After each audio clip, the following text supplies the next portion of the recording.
just read a couple of weeks ago one of the most horrifying books I've ever read by Douglas Blackman called, I think, Slavery by Another Name.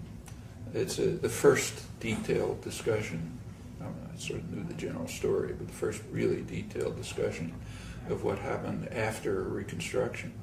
So, there was a little period after the Civil War when blacks were allowed to vote, they got representation. Things seemed to be looking up a little bit, but then Reconstruction ended in 1877. And then in the South, but with the cooperation of the North, so it's joint, they reinstituted a system which was much worse than slavery. It was basically incarceration of the black population under a system of laws which essentially criminalized black life, vagrancy, or talking too loud, or looking at a white woman, or whatever it may be. So you pick people up, toss them in prison, they stay there for life, and that's what created the Industrial Revolution.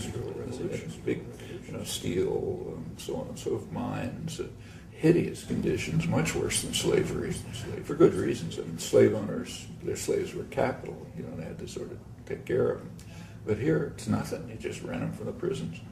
And the descriptions are horrifying. It went right up to the Second World War. After the Second World War, during and after the Second World War, there was a brief change. There was an expanding economy. There was a need for labor, skilled labor.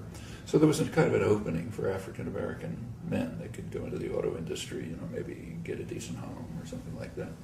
The book doesn't go into this, but if you think about it, that period ended in the 1970s when the country moved towards a kind of financialization, deindustrialization, financialization. There's nothing left for what amounted to poor immigrants. Like, when my father was an immigrant in the early part of the 20th century, there was an expanding economy. He could work in a sweatshop and, end up with his kid going to college and so on. So that's now closed, and what's happening instead is that the blacks are being thrown into jail again. The incarceration rate, as I'm sure you know, has gone up from around 1980, just skyrocketed way beyond any other country, and having nothing to do with crime, crime rates.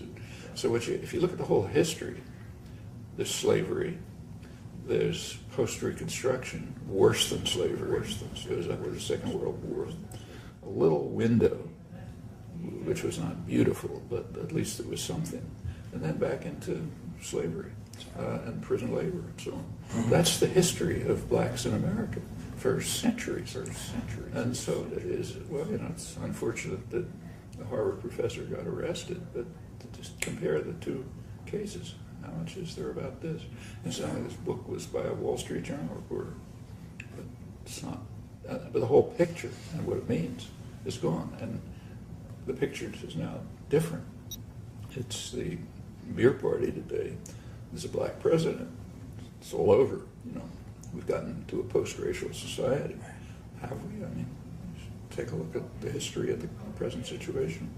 At the closing down of the auto industries, which is what's happening, it's essentially driving back closing the brief window. It's one piece of what's closing the brief window for most of the black population. There's an opening for Condoleezza Rice, Barack Obama, black middle class, but there always was.